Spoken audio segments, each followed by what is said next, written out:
Absolutely. We have 4 wonderful authors with us tonight, but before I get to them, as always, I'd like to mention the others that make our team. All the way to the right on the bottom, well, second to the right, I should say, is Matt Frost, our technical and design guy.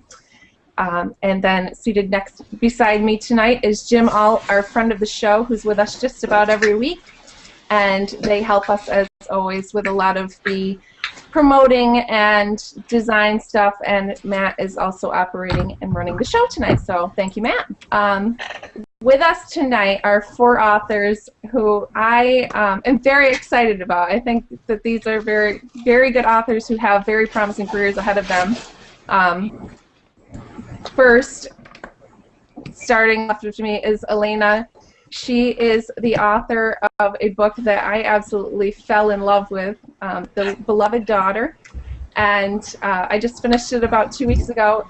Very, very, very highly suggest this book. And she can tell you more about that in a few moments. And then seated next to Jim is John Rakestraw, back for another week. We welcome you again. And beside him is Mimi Luke, who is new to our show, and we'd like to welcome her. She's our self-help author of the day and also a life coach. She'll tell you a bit more about her website and her project. She's in the process of writing her first book, actually, right now. And then finally, at the very end with us tonight is Wynn Charles, author of I Win. Wynn is a big promoter of cerebral palsy, and she will tell you a little bit about writing her own biography and having that published when she was just 25 years old. So I will kick it back to Rudy now to begin our show, and I welcome everyone. Okay. Thank you, Darcy. And boy, you're really putting me in the spotlight, aren't you? Oh, you know? Yes, I am. I told you, I've been on the road for 2 days, totally unprepared. I tried to buy one book. It was sold out. You know, you were supposed to send me the book that Elena wrote, the book for dummies, so I could get it real quick. I didn't get it. Sorry. Sorry about that. So I guess I'm really winging it. But, you know, let's start with Elena. Elena, you want to tell us a little bit about the book that she referred to? And then I can ask maybe some intelligent questions. Yes.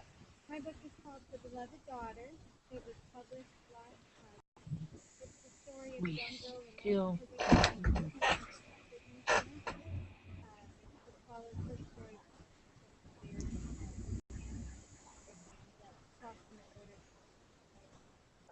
Elena, we're still having a lot of trouble hearing you, so if you don't mind, I'd like to tell a little bit about your book.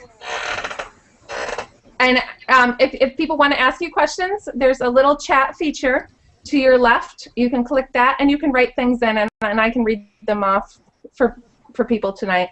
Yeah, I'm sorry we're having a little technical difficulties beyond our control, though. Yes, no, it's fine. And Elena's book is called The Beloved Daughter. It's set, now correct me if I'm wrong in any of this, Elena, but it's set during the Korean War. Is that correct? And North Korea contemporary. Yes, yes, and and it's the story of a young girl who's put in a camp, and it's really her struggles through the camp, and then I don't want to give too much away, and I feel like I'm away, so I apologize. But she's sent to a North Korean prison camp, and she kind of battles with a Christian father in a time when Christianity was really looked down upon, and she really struggles with that, and it's her struggle throughout the book, but also the story of what she's put through in the camp and beyond the camp. Elena has written that she really has to overcome her doubts and her fears, her doubts of the religion, and also her fear. I mean, who wouldn't be afraid of the situation she's put in? It's much like, for those of you who aren't familiar, it's very much like the camps that you would have read about in World War II books, you know, Holocaust camps. So if I did a good job there, I will turn it back over to Rudy, and if he has a question for her, go ahead. Well, I guess my question to you would be, when you publish this, what genre is it published in? Inspirational suspense. Okay. Now, is it based on an actual factual story, or is it fiction? Okay. Okay, I understand. True to life, but a novel, so it comes under fiction.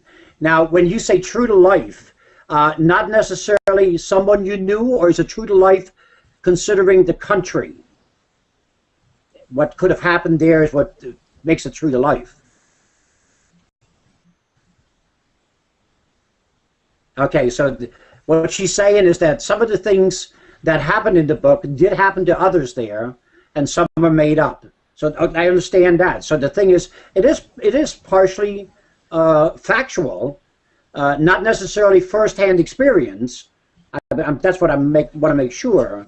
It's more what people have gone. Just exactly like Darcy just said. If you looked at World War II books about the concentration camps or even the internment camps in this country, you know, none of us were in there. But we could talk to somebody that did and write a book like that. So I understand that now. Darcy, you have anybody else, actually, if this should be open to anybody that has a question, please feel free. Elena, I have a question, and it's Wayne Charles. I have never heard of inspirational fiction in my life. I didn't know there was a genre. I knew about fiction. I guess you can put anything with fiction. I did not know that. And what made you decide to come up with that genre category?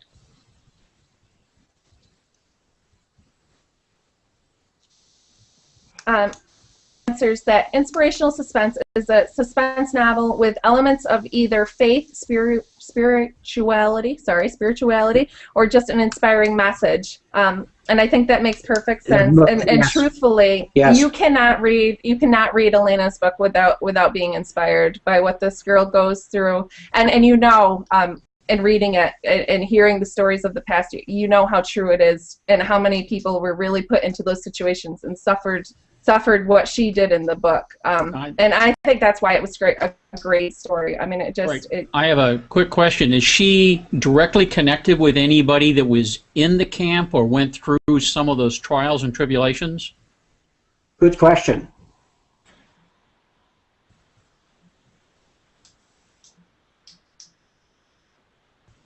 Again, we apologize for our technical difficulties tonight, so we just want to let Elena have time to answer.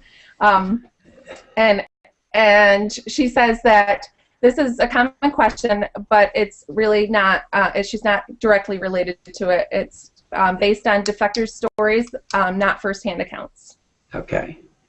So my last question to you, Elena, would be, your book is available in what format? Is it ebook and, hardcover? Paperback? Paperback and ebook on Amazon. There we go. So all you got to do is, if you want to read the book, look up Elena Terry, and you should be able to find the book. And Darcy, you remember the title of the book? The Beloved Daughter. And also, as always, on our website, we go through and highlight each of our guests. So we will make sure we have the information. I did already. I took a sneak peek at the Beloved Daughter's There you go. cover, and it's beautiful, Elena. It's absolutely beautiful. And I can't wait to read it. There you go. Now you got me interested. Oh, and Yeah, definitely. And Rudy, I am going to let you go ahead and start doing Don, and while you do that, I'm going to look up Elena's book and do a screen share so everyone can see what the cover looks like. Good. So, John, you're next on the hot seat. You know, you should be used to it after last week, you know. So this week you're here with a different hat on, right? Right, yeah. Last week I had written a romantic thriller that takes place on the Titanic and then also in the modern day.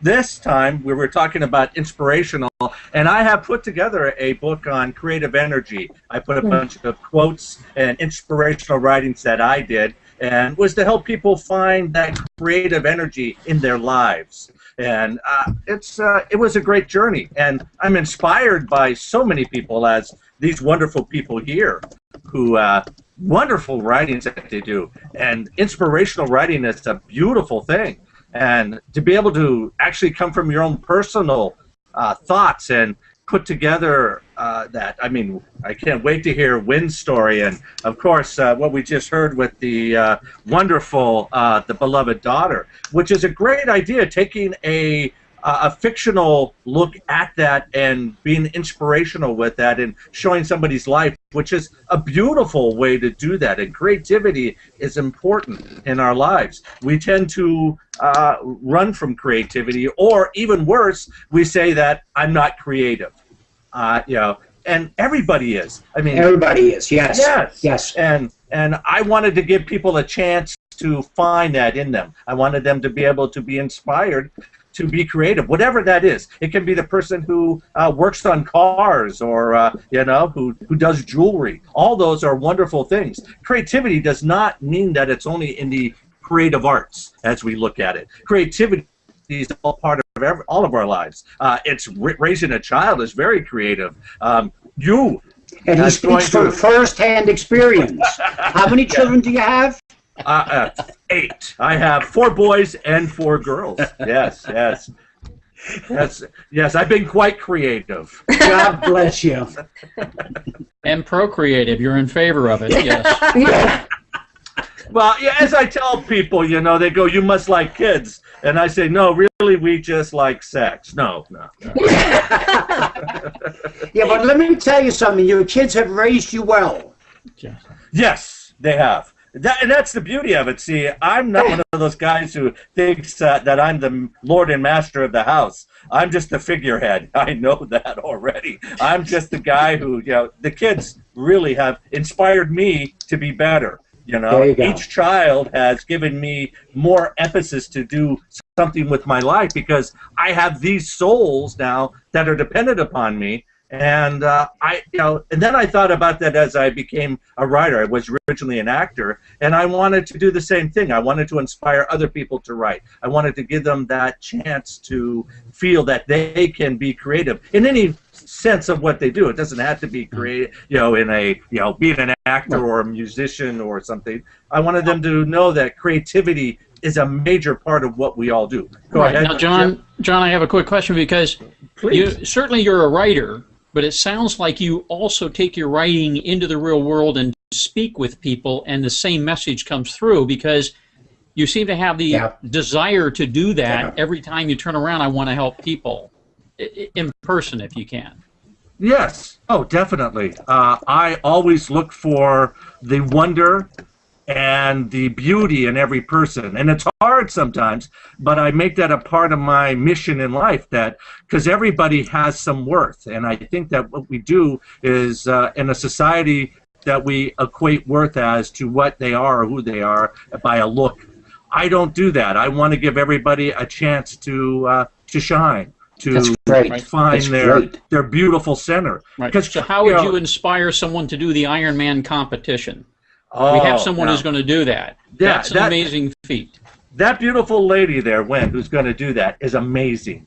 And first of all, I want to just say that anybody who wants to go out and push themselves to such limits are amazing people. That tells me already that she's already a winner, that she's already decided to do it. And then to tell us that she's got to get enough people to vote to get her in there. So people, please vote for Wynn. Go Absolutely. Out there.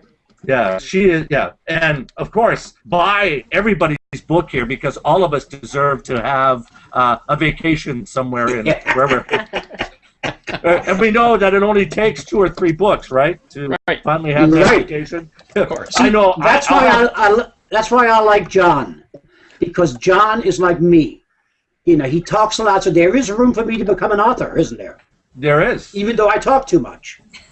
Okay. But You know, it's funny you should say that because I have a thing, my little point of inspiration for just a minute before I go to the next person is for a number of years, I was an art teacher, okay? I taught art, but I taught it to adults. And the thing I heard over and over again, the only reason I'm taking this course, the women, I had all women, matter of fact, would say to me, the only reason I'm taking this course is to get away from my husband. And I said, no, we're going to do art, and you are a good artist. No, I'm not. I can't draw. Well, see, if you're a good instructor, you know exactly how you come back. And what the first thing I would do, and usually my class was between 24 and 30 students, I would tell them to get out of the canvas and doodle on it. Just start doodling. And when you get done, and I tell you to put the pencil down, we're going to look at your doodle, and guess what? We're going to see what you created. And every time I can find you what they created in their mind on the canvas before they could ever even see it. And I said, now, and I would outline it. What do you see now? Oh, it's a flower. Oh, it's a person. Oh, it's a portrait. And it was good. But it was in the doodles.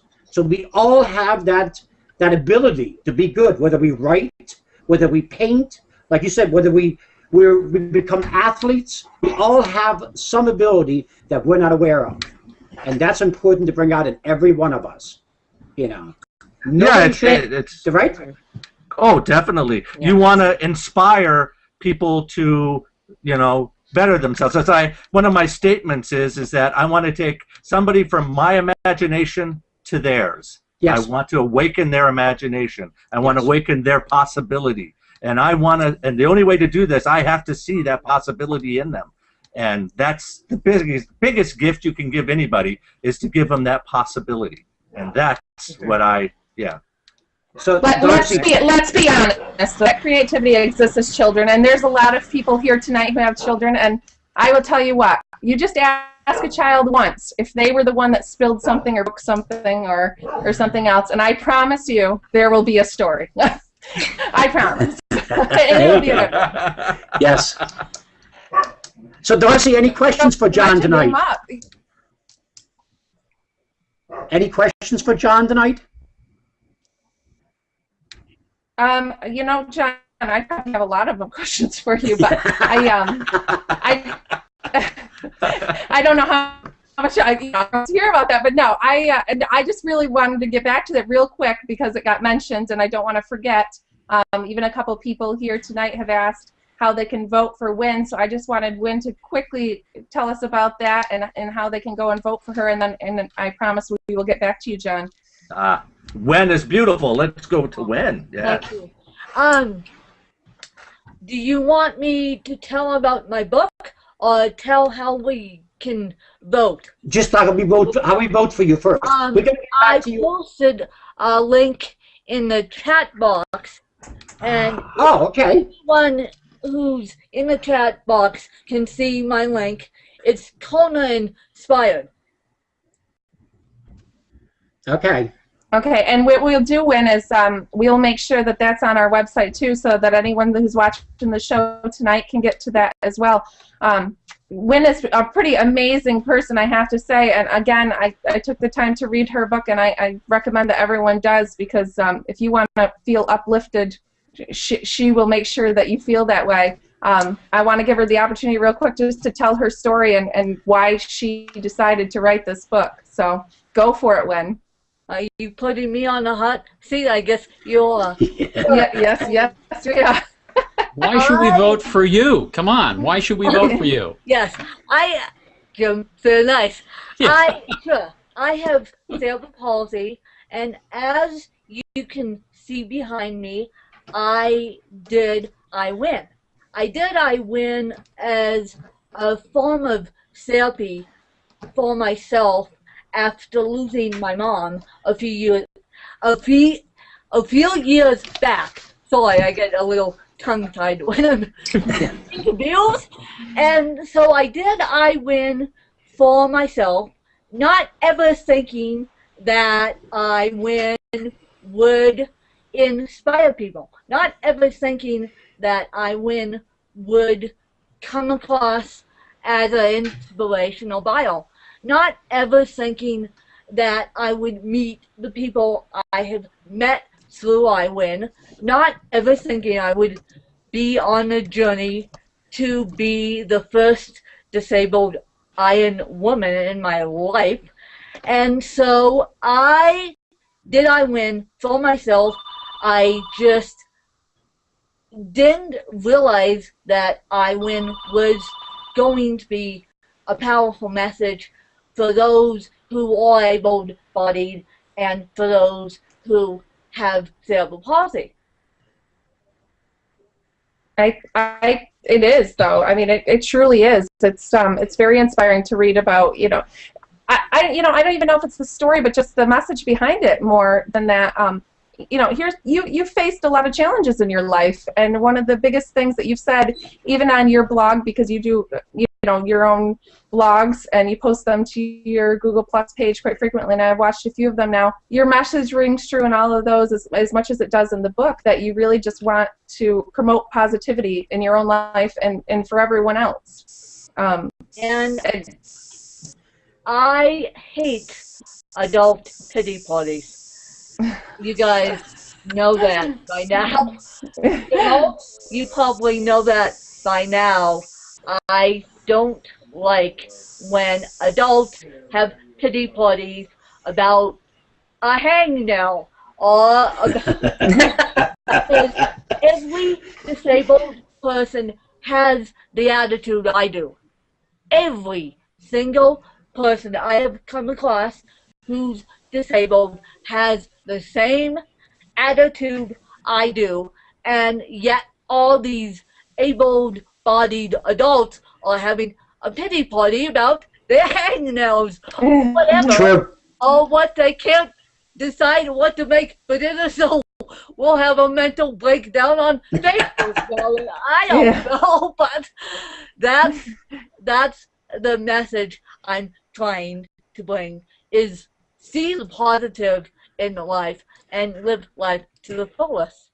Right. So how can you help John with his problems? Well, I can help John by meeting with him and through my website, for those of you out on SlushHeap.com watching this Google Plus Hangout.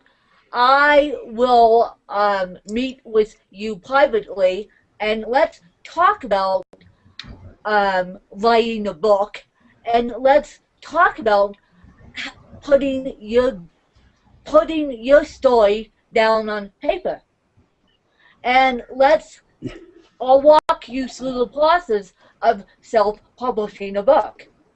And so I want to help others who haven't jumped in with 2 left feet like I did at age 24. And so I want to help others out there achieve their dreams of becoming able-bodied author, or disabled author for that matter. Okay. Wynn, I have a question. One more question for you. I think we look at Elena's book, and she's written 2 books that fall into the genre, and I apologize because I didn't even mention the other one, but she has also written a memoir about raising her son who has special needs. And I often wonder, and I guess it goes out to both of you, which do you think is more difficult? Wynn's writing a 2nd book now that's more fictional based, I believe. Which is more difficult? Is it more difficult to write about your own life, or is it more difficult to use your creativity to create something fictional? Can I answer that first, Elena? Can I just answer that first? Because I have the better microphone, and Elena... I know you need 5 minutes to type, so I'm going to let you type an answer, and then we'll get on to you. But to answer your question, Dorothy, and that's a very good question, it's very hard to write your bio at age 24 and write about yourself. And the reason why I wrote about myself at age 24 is cerebral palsy is a very hard diagnosis to bring light to. It's a very hard disability to bring light to, and for, I would say, about 23 years, I would say the first 2 sentences out of my mouth are my name is Win, W-I-N, which people didn't get, and then I have cerebral palsy. Whereupon they would give me the deer in the headlights book, and so I am I just said, okay, enough's enough. Let's write my bio. And after losing my mom a few years back, which I fully admit and I win, I just thought, well, let's leave a legacy to her / my family, who supported me for 25 years with cerebral palsy. And I just thought, okay, let's get the misconceptions about cerebral palsy out of the way. Let's have the insider's perspective on what cerebral palsy is living like with a daily basis, the struggle of cerebral palsy. I think it's brilliant. Very well good. said. Well and now, you know, Elena answered while she was answering too. Now, Elena, I just want to make sure I'm getting the title right. Her book is called A Boy Named Silas, The First 5 Years. It is a memoir. She said that writing Silas's story was very therapeutic for her, which I think is the same story from Win. And it was a big cathartic release. Writing a novel took more work, she'd say, because she had to keep coming up with the story. Silas's story was already being written. It was just a matter of recording it. And then she said, when my son doesn't have CP, but he has a birth trauma incident that left him with many CP-like symptoms. Yeah. So, and also I agree with Elena completely. My story was being written from day one. I just had to take a pen and paper and write it down completely when I got old enough to understand the concept right. of CP. Yeah, so and it sort of takes out the challenge of having to create the story, but in another sense, it's difficult because you have to tell your personal side of you that sometimes you want to keep hidden from people. I think as a human being, or at least I would say that would be the difficulty with it. Yes, yes. Okay. Win, one more thing. You actually taught me a lesson tonight. Okay. You And probably don't even what realize. was that? Well, English is my second language, okay? And I'm looking at your book cover, and it says I, comma, win. And I finally realized what commas were supposed to be used for. Because had you just said I win, it doesn't mean the same thing as I, comma, win, does it? It's my name is Win. That's funny. You should mention that. No, seriously, that is excellent. I never thought about that until someone mentioned it. That is good. That is really good, though. I like that. Well, thank you. And my other claim to fame, you guys, I don't know if you can see my book cover behind me. Yes, we can. But I'm a self-taught digital artist. So that was my cover. Very good. Very nice. Which I do admit it I win. And Dorothy, I think you put my Fine Art America site on SlushHeap. So I do admit that and I win. So why not put my cover, why not put my art on my cover? And what that symbolizes is cerebral palsy's national color is green, and I did that subconsciously without even thinking about it. How about that? I put hibiscus on there, and I didn't even realize that I was putting the symbol of cerebral palsy on the front cover of my book. Very good. Wonderful. Now I have to go by to see it and see it up close. Yes. You know, when our other guest tonight, which we haven't gotten to, and I apologize, Mimi, but I think it's funny because the two of you share a very strong connection, because really the message that Wynn is trying to portray with her writing and her messages and her blogs is very similar to what you're trying to get out there, which is to remain positive. Yes, yes. And I think even further, I think my message is that anyone can transform themselves. No matter what situation they're in, they can look forward to becoming the kind of person that they want to be and to lead the kind of meaningful and abundant life, however they define it for themselves. So, you know, in my case, I had a kidney transplant last December, and although the story begins much before that had happened, but I have to say that being told in April of last year by my kidney doctor that I'm at the point where my kidney functions were at 18%, that my worst case scenario would be that I would need a transplant by the end of the year.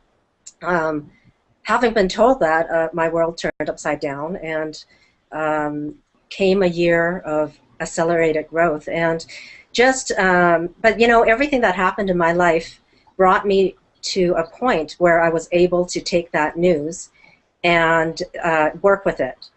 And so after my journey of going through, first of all, having a friend volunteer to donate his kidney to me, going through the matching process, going through the medical system, going through embracing my health, embracing and taking responsibility for my health, and realizing that I needed to do whatever I could do to heal myself.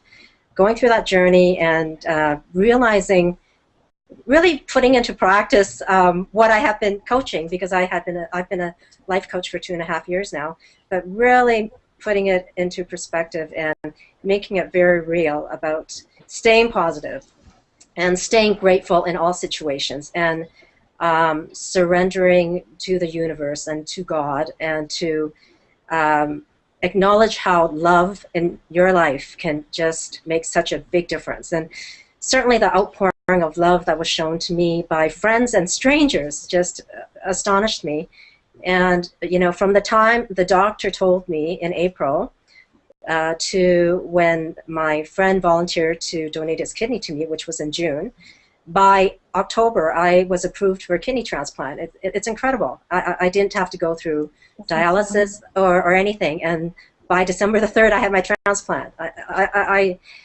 And it was really after that process that it became very clear to me what my life purpose was, because I feel so strongly that I've been given a second chance at life, and I'm so passionate about helping people. And certainly my book will focus on people with health issues, but really the principles are applicable to anyone in any area of their life, whether it's to deal with their financial situation or their health situation or their relationships or just their own personal growth.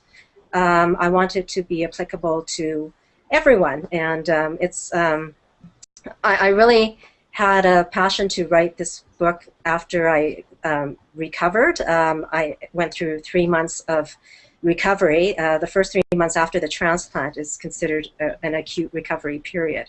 So it was very crystal clear to me that my life purpose was to make a difference in the world, and to hopefully share my story.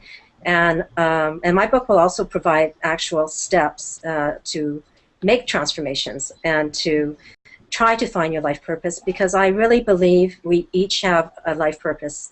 And once we find that, and if it's based in love and with an attitude of serving others in the world, I believe we're unstoppable.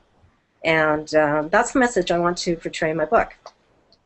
Very good. So, yeah, so you and John disagree. What did we disagree on, John? I don't know, he'll tell you. Yes, because, you know, I have no idea what she's talking about. No, I actually appreciate this because the reality is we've all had challenges in our lives, no matter what. I myself had to have open heart surgery because I played really hard. I had a heart problem all my life, acted like I didn't have one, and at 43, my heart decided that the valve had done enough, and I had a valve replacement put in. Now, when they did that, they had to put a child's valve in me because I had scar tissue. I had too much scar tissue. So I thought I was fixed. I thought, hey, I spent my whole life with this problem. Now they put this new valve, and I started running like my life was just, ready to go again. And I crashed and burned terribly. And my wife had to rebuild me back up for about 4 years, get me back to being the positive, vivacious person that I am and used to be. And I understand where all these people come from, because you don't expect your life to suddenly, you expect wonder and light, and you suddenly you look at your life and you go, there's got to be more. Yes. Is there more? And you want more. And yes, maybe I believe in what you're saying completely. They were joking. I have no problem with what you're doing. And so you have a beautiful story. And I think a wonderful. I actually went to your websites, all of your websites actually before this, and I love what you have to say. I am a life coach myself. I understand how important those aspects and how important they are to you. So your story is wonderful, and Wynn's story is beautiful. And of course, having to raise children, I have a boy who happened to be, educationally autistic is what they decided. I have a girl who, out of my 8 kids, one girl who is very much a very fast and furious type of person, and so yeah. They're wonderful people, and we found ways to live with each other. And I think that's the beauty in life, is finding those paths. So yes, please let other people talk. Mimi, I have a question for you. Yes. When Charles, and I don't know if you have heard of the Olympian, Chris Krug. He's a very dear friend of mine, and he got a liver transplant, and he runs a foundation that focuses on organ donation and fantastic. promotion of organ donation. So if you email me, I will get you in contact. Sure, that'll be wonderful. Yeah. Thank you. Because that's great. I think you guys would get along just fine. I don't know if he does any work up in Canada, but I am inspired by your story. And I want to talk to you more about your story and how you can help me. Absolutely. I'd love to talk to you more, Wynn. You're amazing. Better in my life. Well, I think... Go ahead. Go ahead, Rudy. The question I had, and John used the word, and Mimi used the word, my dictionary didn't come up with it. Give me the definition of life coach. Is that what you used? Yes. Yes. Yes. Can I have a definition of that? Well, I think for me, anyway, my definition is just to empower you to be your best, and that means to help you be whatever you want to be, to help you achieve what you want to achieve, and to help you make whatever changes, or to help you along your journey of growth. So that would be my definition. Okay, very good. John, you got anything to add to that? Oh, she did beautifully. Yes, it is that. But Same thing, right? I believe in the idea that one of my favorite movies that I loved to watch when I was with my kids was Aladdin. Where he finds the genie, and the genie comes out, and the genie says these words: "All the cosmic power of the universe in an itty-bitty living space." And now in the movie, they're talking about the lamp. I see that as the human body. Okay. We are all the power of the universe inside this itty-bitty living space. And that's the beauty of us, is that we have all that in us and the ability to do what we need to do if we allow it, if we consent, if we give ourselves the right and the wonder to do it. And that's what I believe Mimi's saying, is that we have that inside of us, that we are all that. Yes, and I guess if I could just term it very simply, it's unlimited possibilities. Absolutely unlimited possibilities. Right. Whatever we don't give on. Yeah. Right. Well, Mimi, Elena had asked a question, since we can't hear it that well. What made you want to be a life coach? That's a really good question, Elena. My background is that I was working in the corporate world for 18 years. I had a very stressful life. I neglected my health. I neglected my personal life, and it all came crashing down. Absolutely, I had a breakdown, and I just had to walk away from it. And but it was at the moment that I walked away that I began my own journey of transformation and of self-discovery, and learned to love myself for the first time, learn to forgive myself of the past, and learn to just embrace the future. And as I started in that journey, I actually hired a life coach myself, and he was very instrumental in helping me along my journey.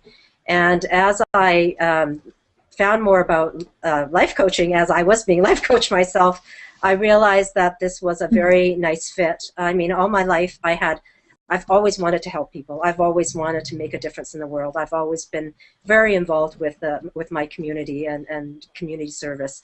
And so so I became a life coach, but it wasn't a jump from the corporate world to life coach. It was rather ending the corporate life and then beginning a journey, and then being comfortable with myself and finding my true self, and realizing that I've been blessed with a skill to help people. Strangers confide me very easily, and I don't take that for granted, and I'm very honored by that. So that's why I became a life coach, is because I find it much more fulfilling, much more satisfying, and just making a difference in one person's life means everything to me. So that's why. Well, the only question I have is the donor that gave you the kidney. Yes. I assume he's doing well too. Sorry, is he? I didn't hear you. He's doing well. Yes, he's doing extremely well. In fact, he's on a trip to Thailand right now. Yeah, then he's doing good. He's doing fine. I've only experienced it one time where someone I knew had the problem you had, and I know how difficult it can be. Yes.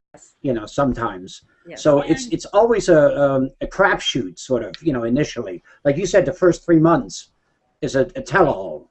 Yes, exactly. Yeah, you're monitored very carefully, because I am on anti-rejection drugs for the rest of my life, because your body wants to reject the kidney. It's a foreign object, and so the doctors must make sure the level is perfect, because they just want to suppress your immune system enough so that your kidneys don't get rejected, but they want you obviously to have some immune system. Correct. Exactly. Okay. Yes. And if I don't, if you don't mind me jumping in here on to add to what Mimi said, normally you don't get to find out who your organ donor is. In very rare cases, do you get to find out what your organ donor, who your organ donor is. Actually, let me explain that. In Canada, anyway, I'm not completely sure how it works in the United States. Is first of all, you're not even eligible. In my case, when I needed a kidney, I'm not even eligible to be on the kidney organ recipient list until I'm on dialysis, which is really quite insane, because you don't want your body to be on dialysis. You're in a much better state to go from having your body without dialysis to receiving the new kidney. So, you know, that's the first point. And often it's at least a 5-year waiting list in Canada. So you can imagine how your health deteriorates in that time. I mean, in my case, I was in October, when I first found out I had kidney disease, October 2011, I was at 25%. And by January 2012, I was down to 19. By April 18, when I had my transplant, I was down to 8%. So that's how fast it deteriorated for me. So you don't want to be on a waiting list when that's happening. So in my case, my doctor said if you can find a live donor, if you have a friend or a loved one who's healthy enough to donate, that is definitely your best bet. So, so in my situation, because I had a friend, we were able to fast track it, and also because my kidney functions were deteriorating so fast, they fast-tracked me as well. So everything really came together. I have to say, you know, it couldn't have gone more smoothly, and I'm very grateful for everything that happened. But for people that are on the donor list, to answer your question, yes, you're right. If there's a live donor that volunteers, you will not know the donor. And what's very popular now is what they call chain reaction donors, where somebody just volunteers to donate to someone, and they may not be a match for, you know, often families, we try to match with family, but we're not a match, but they're willing to donate. So it's a cross match. So for example, if Win there needed a kidney and I needed a kidney, but you know, my sister wants to donate to me, but we're not a match, but she's a match for Win, and Win has a brother who's a match for me, we can swap. Okay. So there's cross matching. And so with the chain donating, it's a little bit different. Somebody sets off literally a chain reaction, and by someone doing an altruistic move like that can save 18 people's lives because it sets off a chain reaction. And so this is one thing, of course, I'm also very passionate about, because before April of last year, I will be honest and say I knew nothing about organ donations, and now I know everything about it. So, and that is something I definitely encourage people to look into, for sure. You could be saving so many people's lives with all the different parts of your body. It's really quite incredible. And one thing that I want to mention here is I'm a big proponent of blood transfusions. So I would encourage anyone that can to donate blood. Yes, absolutely. Yeah. Absolutely. I think that the I'm sorry, Rudy. I just want to say one more thing. I know we're getting close, but I think that one of the amazing things here is that everyone on the panel that is writing these inspirational stories and self-help books, stories tell themselves that kind of led them to what they wrote about. And I often wonder, I mean, can you just be an average person with no traumatic story and still be able to write in that fashion? And I would ask any of you to answer that. Do you think that someone who hadn't been through something like you've been through could do the same thing? I would think they could. People are just lazy. Lazy when it comes to let's write a book. I mean, you hear every day in your everyday life, oh, I want to write a book. I want to write a book. And when I first thought about it, I too had the inclination, and people looked at me like, you're nuts. You have cerebral palsy, and you're nuts. So people are just lazy when it comes to writing a book. Now for me, I use the Apple iPhone, Siri, and Apple's speech dictation to help me write I Win, and I also hired an editor. So that, because I have a problem typing, and so that's how I did it. And Siri is an amazing thing if you guys want to write a book and don't have time. I also know of Dragon Naturally Speaking, but Siri works right out of the box, whereas Dragon Naturally Speaking, you have to train over and over and over again. and I don't have time for that. I am super impatient, and that's part of my personality. Darcy, so- oh, sorry, go ahead. No, go ahead, Beanie. And, I was just going to say, in my case, I definitely could not be writing this book without having gone through, and it wasn't just the kidney transplant, but it was what led up to it, and I definitely have a completely different perspective, and for sure I could not be writing this book without going through what I've gone through. And in fact, it was what I've gone through that's made me want to write this book, because I think I provide a different perspective. And I can look at somebody who has illness and say, look, I really understand. I have been in your footsteps. And you know, unless you've walked through it, I think you just don't have the exact perspective. And I think, and Elena, it sounds like Elena's kind of saying the same thing. She wrote, I definitely drew through my own suffering and what we went through when I wrote about my son, when I wrote about North Korea. I was writing based off stories I read, but I certainly did feel more empathetic toward those who suffer. I do think feeling deeply leads to better writing, art in general. I don't think you necessarily have to go through the suffering, but you have to be empathetic. Absolutely. And I would agree. Well,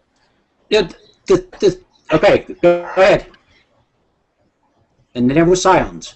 No, go ahead, John. I agree with everybody 100% because I have not been in your shoes. So I could not write your story. I'll tell you that right now. At the same time, looking at my story is a little different. You know, my story is, and the only way I can compare is to come out and tell you, Ian Fleming wrote the James Bond stories. And did he really know what a spy goes through? I don't think so.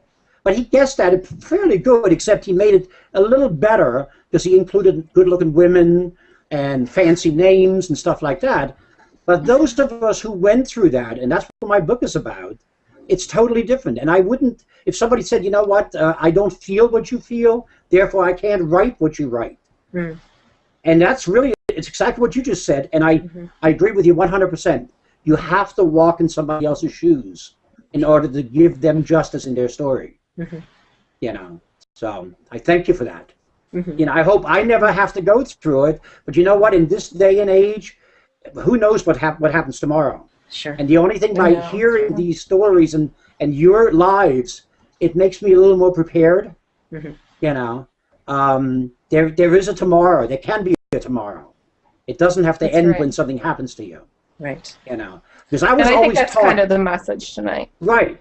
And I was always taught that to set your goals higher than you think you can achieve, because the worst thing you can do is set your goals to where you know you can achieve them, and when you do, you quit.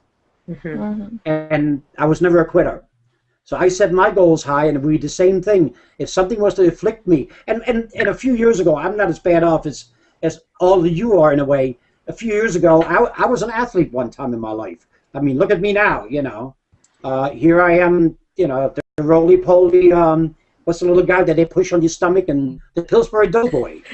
But you know, there was a time when I was a professional soccer player. And one day I went into the doctor's office, and the doctor came in and he says, excellent results, you know. I said, thank you very much. He says, I have one question though for you. And I said, what's that? Could you go down to the hospital and get yourself checked into the emergency ward? And I looked at him, I said, Doc, you got to be kidding me. No, he says, I'm calling them now, telling them you're coming. They'll take care of you right away. And I'm, you know, he's got to be nuts. He just told me I'm okay.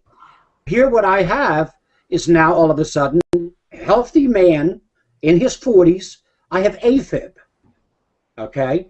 Don't ask me why. I'm now considered what's called a lone AFib. I don't know if you ever looked into that end of the medical field. My heart beats when it feels like, and if I get excited, it'll beat 170 times a minute, you know, and I can't feel it. That's the whole thing. That's why they call it a lone AFib. I'm in a very small class of those people that I have to be very careful I don't get excited, but I also can't be complacent enough to not think about anything, because then my heart will beat twice a minute, and I still don't know it till I'm dead. You know, so I learned that little lesson You know, you got to be careful. You know what? I could use a life coach. I really could. You know, because sometimes it gets you down.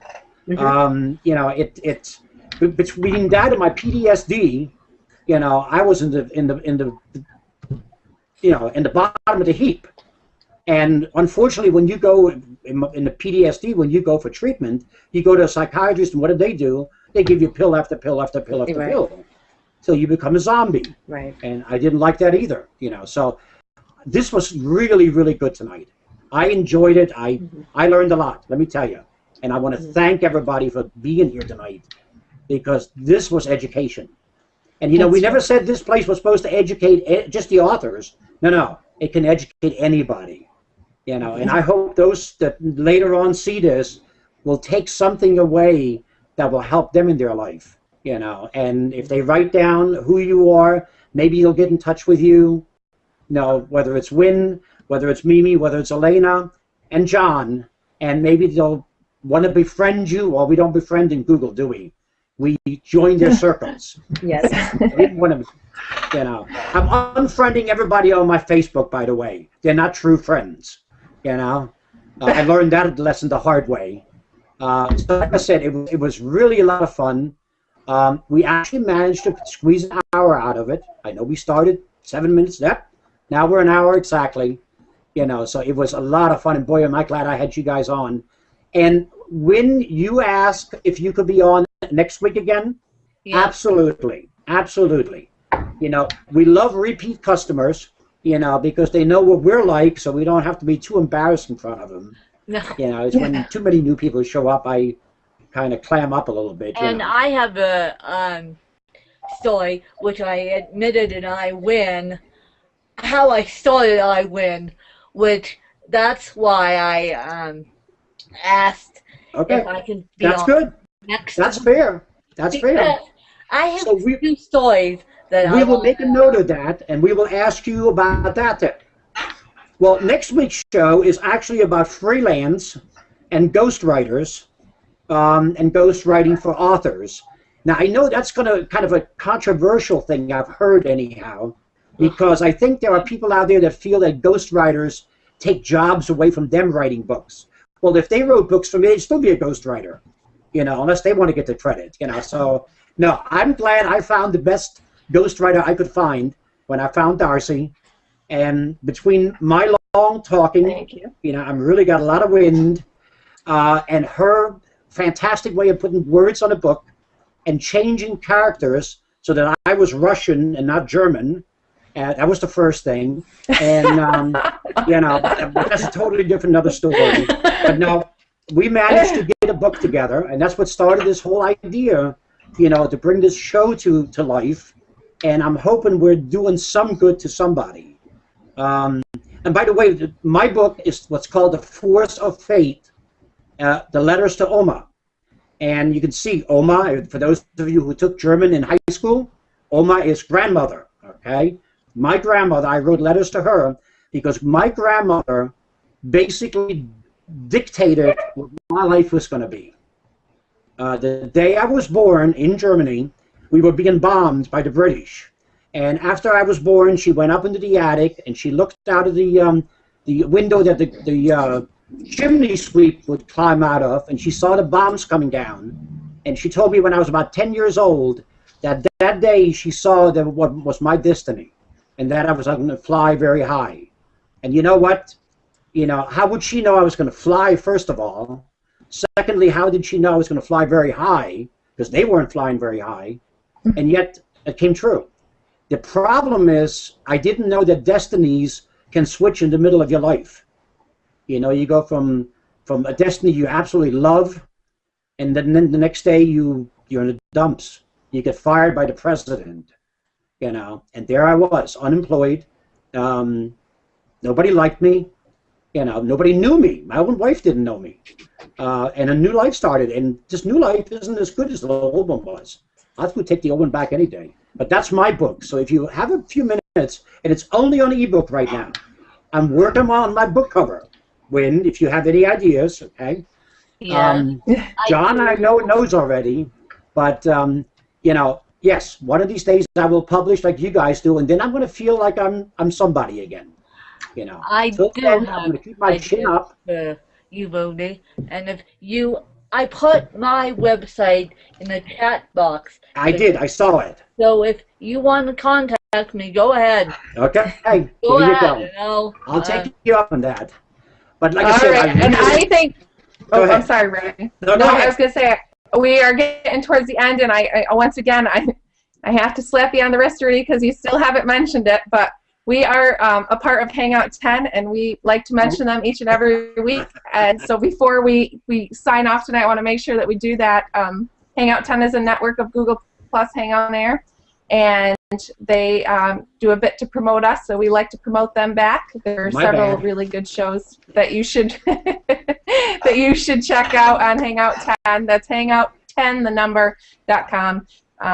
Check that out. And again, I really appreciate it tonight. And I won't be long-winded. I think everyone has their own issues in life. I try not to publicize mine too much, but I had my first shoulder surgery at 18 after 5 years of suffering, and I've had 2 more since, and was diagnosed with fibromyalgia as a result of a very poor decision on the behalf of a doctor at the age of 13. And I've lived with pain every day. It's invisible, and I guess I'm lucky in that sense. It doesn't impact me in the way that people see me, but it's something that I have to contend with. So hearing stories like yours, I think that inspirational writing and self-help writing has a very important place in this world, and I'm glad that you guys are doing it, and I'm glad that you were here to talk about it today. And Rudy, if you're all set for the night, I will sign off, but I encourage you all to join us again soon. Okay. Thank you. Thank you. It's been Thank great. you. It's been So great being say here. good night, Darcy. Good night, Darcy. Bye, Good night, everybody. Rudy. Bye. It's been a pleasure. Bye, everyone. Bye. Great. See ya. Thank you. Thank you. Thank you.